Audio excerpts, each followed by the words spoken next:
فرمایا رزق کے لیے مال کا ہونا شرط نہیں ہے.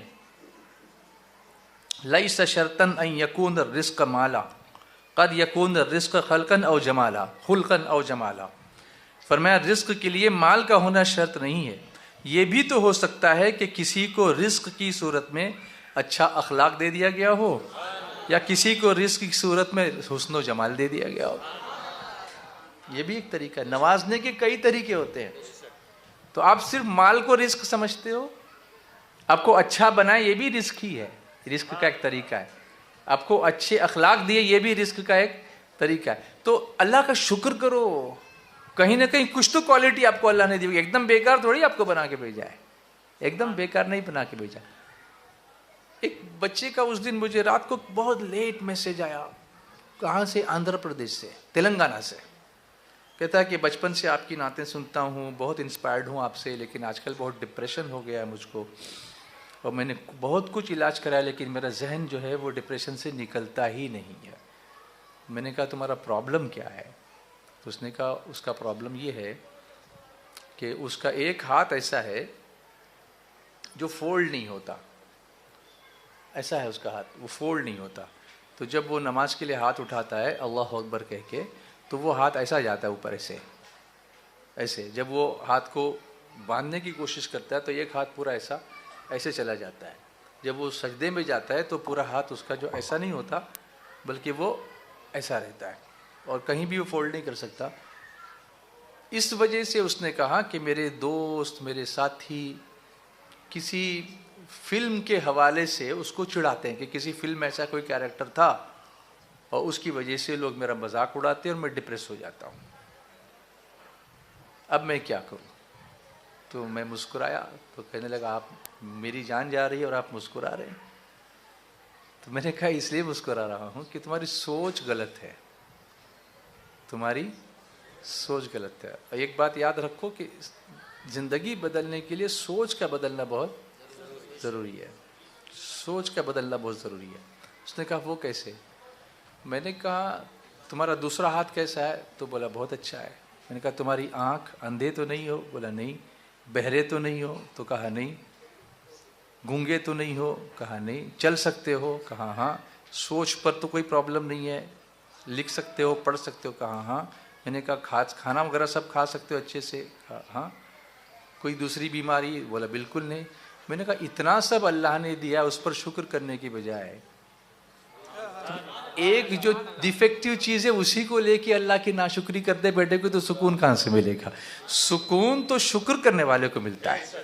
آج سے سوچ بدلو کہ اللہ تیرا شکر ہے دوسرا ہاتھ تو نے اچھا رکھا، یا اللہ تیرا شکر ہے تو نے میری دونوں آنکھیں اچھی عطا فرمائی، یا اللہ تیرا شکر ہے تو نے میرے دونوں کان سلامت رکھے، یا اللہ تیرا شکر ہے کہ مجھے ہارٹ کی کوئی بیماری نہیں، یا اللہ تیرا شکر ہے کہ میرا لیور برابر کام کرتا ہے، یا اللہ تیرا شکر ہے کہ میری کڈنی برابر کام کرتی ہے، مجھے کوئی ڈائجیشن کا پرابلم نہیں ہے، میں جاتا ہوں، پڑھ سکتا ہوں، نماز کے لیے صف میں جا کے کھڑا ہو سکتا ہوں، کسی کو اٹھا کے لے جانے کی ضرورت نہیں ہے. تو دیکھنا دوسرے دن سے تیرا جو ہے انداز جینے کا بدل جائے گا. دوسرے دن پھر اس کا میسج آیا، کہا اللہ آپ کو جزائے خیر دے، میری دنیا ہی بدل گئی ہے. نوجوانوں، اللہ نوازتا ہے تو کئی طریقوں سے نوازتا ہے. آپ اپنی عقل سے سوچتے ہو نا، وہ اس کی قدرت عقل میں آنے والی چیز ہے نہیں. تو دل میں تو آتا ہے، سمجھ میں نہیں آتا. ایک ذکر کرو تو اچھا لگے گا، نہیں سب مل کر. تو دل میں تو آتا ہے، سمجھ میں نہیں آتا، بس جان گیا میں تیری پہچان یہی ہے. آپ کو پتہ ہے مصیبتیں جو آتی ہیں نا، یہ بھی اللہ کی نعمت ہے. اگر ہم یہ سمجھ لیں تو کبھی ناشکرے نہ ہوں، اور کبھی ناشکرے نہیں ہوں گے تو کبھی مصیبت پھر نہیں آئے. فرمایا لئن شکرتم لازیدنکم ولئن کفرتم ان عذابی لشدید. اگر تم شکر کرو گے تو ہم تم کو زیادہ دیں گے، اور اگر ناشکری کرو گے تو میرا عذاب بڑا شدید ہے. تو بہت ساری تکلیفیں ناشکری کی وجہ سے آتی ہیں، اور بہت ساری نعمتیں شکر کرنے کی وجہ سے ملتی ہیں. سوچ بدلو، سوچ بدلو کہ زندگی بدل جائے گی. پھر انہوں نے کہا قد یکون الرزق عقلا راجحا زادہ الحلم جمالا و کمالا. فرمایا یہ بھی تو ہو سکتا ہے کہ کسی کو رزق کی صورت میں عقل و دانش دے گئی ہو اور وہ فہم اس کو نرم مزاجی دے دے، اس کو تحمل دے دے، اس کو حلیم الطبع بنا دے، اس کو برداشت کرنے والا بنا دے، تو یہ برداشت کی طاقت جو اس کو دی گئی وہ بھی رزق کا ہی ایک حصہ ہے۔ عرض یہ کر رہا تھا کہ کبھی مصیبت دے کر کے دوسری نعمتیں دی جاتی ہیں۔ حدیث شریف کا مفہوم ہے کہ کبھی کبھی بندہ اپنی عبادت کی وجہ سے جو مقام نہیں پا سکتا، اتنی عبادت نہیں کر پاتا، اللہ اس کو کوئی مرتبہ دینا چاہتا ہے، مگر وہ عبادت نہیں کر پاتا اور اس مقام پہ اپنے کسب سے نہیں پہنچ پاتا، تو پھر اللہ اسے مصیبتوں سے گزار کر وہ مقام اس کو عطا فرما دیتا ہے۔ یہ بھی اللہ کی نعمت ہے۔ پازیٹیو تھنکنگ، اللہ ایسا کیوں ہوا؟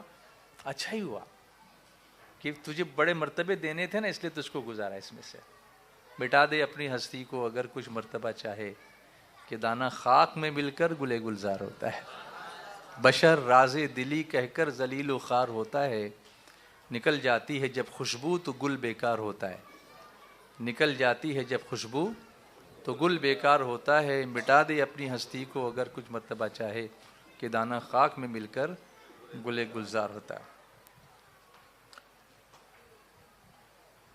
قد یکون الرزق زوجا صالحا او قرابات کرامن و عیالا۔ فرمایا یہ بھی تو ہو سکتا ہے کہ کسی کو رزق کی صورت میں، دھیان ہے سب کا یا نہیں؟ بے صبرے تو نہیں ہو رہے ہو نعت کے لیے؟ یہ بھی تو ہو سکتا ہے کہ کسی کو رزق کی صورت میں بہترین شخصیت کا حامل بنا دیا گیا، پرسنالٹی دے گی اس کو، تھوڑا کھانا کم کھا رہا ہے لیکن مست پرسنالٹی اللہ نے عطا فرما دی ہے، تو بغیر کھائے دیا نا تجھ کو، اور تجھے کیا چاہیے؟ بہترین شخصیت کا حامل بنا دیا گیا ہو، یا کسی کو بہترین شخصیت کا حامل شوہر دے دیا گیا، کسی عورت کو بہترین شوہر مل گیا، یا کسی مرد کو بہترین خصوصیتوں والی اخلاق والی بیوی مل گئی، کسی مرد کو بہترین بیوی مل گئی، یا اس کو مہربان اور قریب اچھے دوست مل گئے، یا اس کو اچھے رشتہ دار مل گئے، یا اس کو صحت مند اولاد مل گئی، یہ بھی رزق کی ایک شکل ہے۔ آواز نہیں آ رہی ہے آپ کی؟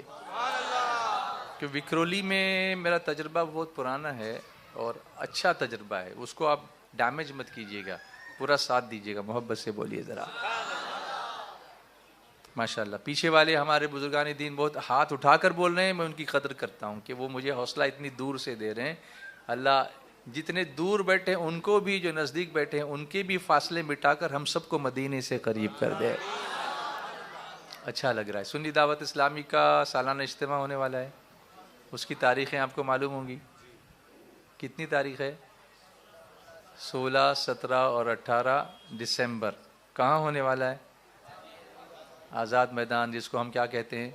وادی نور۔ یہ ابھی آپ لوگ صرف دعا میں آئیں گے نا، صرف دعا میں لاسٹ دن، باقی کچھ سیکھنے کا نہیں ہے۔ ایسا مت کرو۔ فرائیڈے کو اپنی گھر کی خواتین کو بھرپور تعداد میں یہاں سے انتظام کر کے بھیجو، بسوں وغیرہ کا، جس کے لیے ہمارے جو ساتھی ہیں وہ سب انتظام میں لگے ہوں گے، ایسے میں امید کرتا ہوں ابھی سے۔ اور اس سال چونکہ 3 سال کے گیپ کے بعد ہو رہا ہے، تو we should be more eager to go, are you not? اور یس، اسی طرح سے سیٹرڈے سے اگر آپ نکلو گے نا مارننگ سے ہی، تو سنڈے تک we have to camp there, do some camping in Azad Maidan. یہ واپس نہیں آنے کا ہے، اتوار کی دعا کے بعد آنا ہے، تھوڑا رہ کے دیکھو ہمارے ساتھ۔ تقریر سن کے جانا الگ ہے اور صحبت گزارنا الگ ہے۔ یاد رکھو 2 چیزیں ہوتی ہیں، ایک ہوتی ہے تعلیم اور ایک ہوتی ہے تربیت۔ ایک ہوتی ہے تعلیم اور ایک ہوتی ہے تربیت۔ تعلیم بھی اہم ہے لیکن اس کے ساتھ تربیت بھی اہم ہے۔ تقریر سن کے گئے، تعلیم ہو گئی، لیکن صحابی جو ہے نا وہ صحبت سے ہی بنے۔ صحابی کیسے بنے؟ وہ بھی اگر حضور کے ایک لمحے کی بھی صحبت مل گئی نا، تو وہ صحابی اتنا ہوتا ہے کہ کسی غوث سے بھی اس کا مرتبہ بلند ہو جاتا ہے، بڑے سے بڑے غوث سے۔ یہ ہمارا عقیدہ ہے سب کا کہ بڑے سے بڑا غوث، بڑے سے بڑا ولی، بڑے سے بڑا قطب، بڑے سے بڑا ابدال کسی ایک صحابی کے مرتبے کو نہیں پہنچ سکتا۔ اور وہ صحابی صدیق اکبر جیسا ہو ایسا کوئی ضروری نہیں ہے، وہ صحابی بھی ہو سکتے ہیں کہ ابھی حضور کی بارگاہ میں حاضر ہوئے، ابھی ایمان قبول کیا اور کسی عبادت کا موقع ہی نہیں ملا اور انتقال ہو گیا، اس کے بھی مرتبے کو بڑے سے بڑا ولی نہیں پہنچ سکتا، کیونکہ اس لمحے کی ایک جو صحبت ملی، اس صحبت نے ان کو کندن بنا دیا۔ تو یہاں ہم بیٹھیں گے، علماء کے ساتھ، مبلغین کے ساتھ، دعات کے ساتھ، دعوت دینے والوں کے ساتھ. آنے والوں میں ہو سکتا ہے کوئی اللہ والا ہو، معلوم نہیں ہم کو. ہم کبھی کبھی کسی کو بہت دیکھتے ہیں تو اس کو اتنا امپریس نہیں ہوتے اس سے، لیکن کبھی ایسے ہوتے ہیں کہ میرے آقا علیہ الصلوۃ والسلام نے فرمایا کہ کچھ لوگ ایسے ہوتے ہیں کہ پریشان حال نظر آئیں گے، بال بکھرے ہوئے ہوں گے، چہرے پہ گرد جمی ہوئی ہوگی، پھٹے پرانے لباس میں ہوں گے. لوگ ان کو دیوانہ سمجھیں گے، لیکن کبھی یہ دیوانے کسی بات پر اللہ کی قسم کھا لیں تو اللہ ان کی قسم کو پورا فرما دیتا ہے، ان کی بات کو اللہ رد نہیں فرماتا. اور یہ صحبتوں سے ملتا ہے، یہ صحبت سے ملے گا. صرف اپنے ہی لوگوں کے درمیان مت بیٹھیے، کچھ باہر سے آنے والوں کے ساتھ بیٹھ کے ان کو پوچھیے ہم بمبئی والے ہیں، کیا ہم آپ کی کچھ خدمت کر سکتے ہیں. اور اس سال انشاءاللہ اللہ نے چاہا تو ہم ایک اہتمام یہ بھی کرنے والے ہیں کہ اس پروگرام کو اسپریچول پروگرام کے ساتھ، یعنی اجتماع کو ہم ایجوکیشنل بھی بنا رہے ہیں. جیسے آپ کو پتہ ہوگا کہ سنی دعوت اسلامی کی ایک ایجوکیشنل ونگ ہے جو SDI امید کے نام سے کام کرتی ہے. اگر آپ کو نہیں معلوم ہوگا تو آپ انسٹاگرام پہ جائیے یا فیس بک پہ جائیے اور اس کو فالو کیجیے. SDI UMMED امید. ہم سنڈے کے دن صبح 10 بجے اونلی فار اسٹوڈنٹس، اس میں دوسرے لوگ بیٹھ سکتے ہیں لیکن ایکسکلوزیو ہمارا فوکس جو ہوگا ہماری ٹیم امید، جو وہ مبلغ ٹائپ کے لڑکے نہیں ہوں گے، وہ پڑھے لکھے لڑکے ہیں، وہ وہاں پر ہمارے اسٹوڈنٹس کے ساتھ انٹریکشن کریں گے، ان کو دین اور دنیا دونوں بتائیں گے. اور تقریباً 2.5 گھنٹے کا یہ سیشن ہوگا جس کی دعوت آپ کو دینی ہے اپنے علاقے کے SSC کے، 9th کے، 8th کے، 11th کے، 12th کے، گریجویشن کے سب بچوں کو سنڈے کو خصوصی طور پر وہاں 10 بجے تک پہنچنے کی آپ دعوت دیجیے. دیں گے انشاءاللہ؟ زیادہ سے زیادہ آئیں گے لے کر انشاءاللہ؟ یس اور نو، ریز یور ہینڈس پلیز. انشاءاللہ یہ بھی آپ کو کرنا ہے انشاءاللہ. تو ہم کئی چیزیں ہم دینا چاہتے ہیں لیکن آپ کے سپورٹ کے بغیر یہ نہیں ہوگا. یو ہیو ٹو سپورٹ اس، ہم کو کرنا ہوگا سپورٹ. کبھی یہ ہوتا ہے قد یکون الرزق علما نافعا، قد یکون الرزق اعمارا طوالا. یہ بھی تو ہو سکتا ہے کہ کسی کو رزق کی صورت میں علم نافع دے دیا گیا ہو، اور یہ بھی ہو سکتا ہے کہ اس رزق کی صورت میں لمبی عمر دی گئی ہو. یہ بھی اللہ کی طرف سے. لمبی عمر ہوگی تو کھائے گا بھی زیادہ نا. لمبی عمر ہوگی تو یہ بھی رزق کی ایک شکل ہے کہ جتنا دنیا میں زیادہ رہے گا اتنا اس کا رزق بڑھے گا، کیونکہ اللہ نے رزق کا ذمہ تو لیا ہوا ہے. وما من دابۃ فی الارض الا علی اللہ رزقها. قرآن پاک میں اللہ نے فرمایا کہ زمین پر کوئی جاندار ایسا نہیں جس کے رزق کا ذمہ اللہ نے خود اپنے اوپر نہ لیا ہو. وہ چیونٹیوں کو سوراخوں میں رزق دیتا ہے، مچھلیوں کو پانی میں رزق دیتا ہے، تو تم کو اشرف المخلوقات بنا کر تمہیں تنہا چھوڑے گا؟ حدیث شریف میں ہے کہ انسان ہر چیز کا پیچھا کرتا ہے مگر 2 چیزیں انسان کا خود پیچھا کرتی ہیں، ایک اس کا رزق ہے، دوسری اس کی موت ہے. کہیں چھوڑ کے نہیں جا سکو گے. رزق ہے تو ملنا ہی ملنا ہے. مارر شریف میں ایک بزرگ، غالباً وہ حضرت احمد نوری تھے، ان کے پاس ایک غیر مسلم آیا، بہت مشہور تھے، اللہ والے تھے. کہنے لگا کہ لوگ کہتے ہیں کہ آپ بہت اللہ والے ہیں، آپ جو بولتے ہیں وہ آگے کی بات بھی بتا دیتے ہیں وغیرہ وغیرہ. تو اپنے ساتھ ایک پلیٹ میں وہ کچھ چاول لے کر کے آیا. اس نے کہا بتائیے یہ چاول کس کے نصیب میں لکھا، کون کھائے گا اس کو؟ تو آپ نے دیکھا اس چاول کی طرف، مسکرائے اور فرمایا یہ چاول ایک مرغے کے نصیب میں، مرغے کے، اس کو مرغا کھائے گا. تو اس نے جلدی جلدی اس چاول کو کھا لیا، پلیٹ پوری خالی کر دی. کہا دیکھو یہ تو میں نے کھا لیا، کہاں مرغا کھائے گا؟ تو آپ نے ایک نظر ڈالی، اتنے میں اس کو جو ٹھسکا لگا ہے تو اس کو وومٹ ہو گئی، اس کو الٹی ہو گئی. وہیں ایک مرغا کھڑا تھا، آ کے وہ سارے چاول کھا گیا. تو جس کے رزق کو اللہ نے جس کے لیے لکھا ہے نا، وہ اس تک پہنچ کر رہے گا. اس لیے آپ رزق کی فکر نہ کریں، ہاں اس کے لیے کوشش کریں. وَأَلَّيْسَ لِلْإِنسَانِ إِلَّا مَا سَعَى. انسان کے لیے وہی ہے جس کے لیے وہ کوشش کرے. تو کوشش کرنا ہمارا کام ہے، لیکن وہ بھوکا نہیں رکھے گا.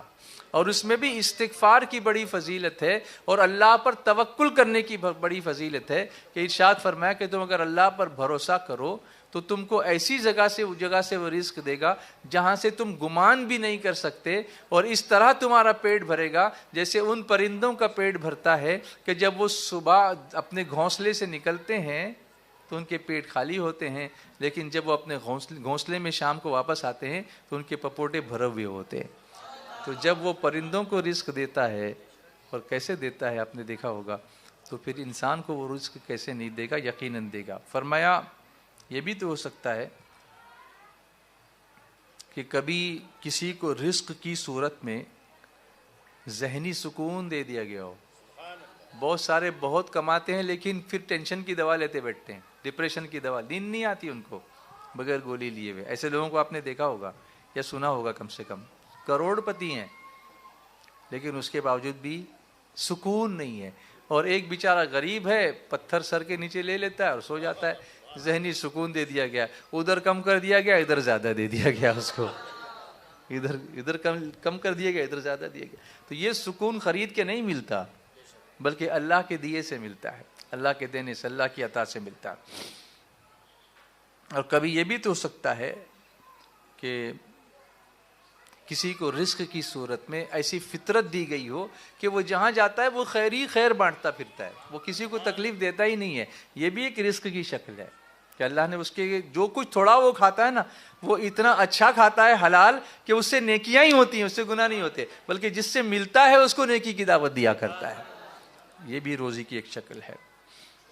تو کبھی یہ بھی ہو سکتا ہے کہ کسی کو رزق کی صورت میں تقویٰ کا لباس پہنا دیا گیا ہو، اور اس لباس کے پہننے کی وجہ سے اللہ نے قرآن پاک میں فرمایا، اللہ تعالیٰ نے وَلِبَاسُ التَّقْوَىٰ ذَلِكَ خَيْرٌ، کہ تقویٰ کا لباس ہی بہترین لباس ہے۔ ہم لوگ اس لباس کو بہتر سمجھتے ہیں، لیکن اللہ نے فرمایا پرہیزگاری کا جو لباس ہے وہ سب سے بہترین لباس ہے۔ ہو سکتا ہے کہ اللہ نے کسی کو تقویٰ کا لباس دیا ہو اور اس لباس نے اسے عزت و مرتبہ اور بڑی حیثیت عطا کر دی ہو۔ اور یہ بھی تو ہو سکتا ہے کہ کسی کو رزق کی صورت میں بڑا مقام اللہ نے عطا فرما دیا ہو، جو اس کے لیے حلال کمائی اور امن والی جائے پناہ بن جاتا ہو۔ تو اس لیے یہ فرماتے ہیں کہ رزق کے لیے مال کا عطا ہونا ہی شرط نہیں ہے، بلکہ جو اللہ نے آپ کو عطا فرمایا ہے وہی سب آپ کے لیے کیا ہے؟ رزق ہی ہے۔ تو ہر حال میں کیا کہنا چاہیے؟ الحمدللہ رب العالمین۔ بولو کیا کہنا چاہیے؟ اور ایک بار بولو کیا کہنا چاہیے؟ تو بات کہاں سے کہاں نکل گئی ہے؟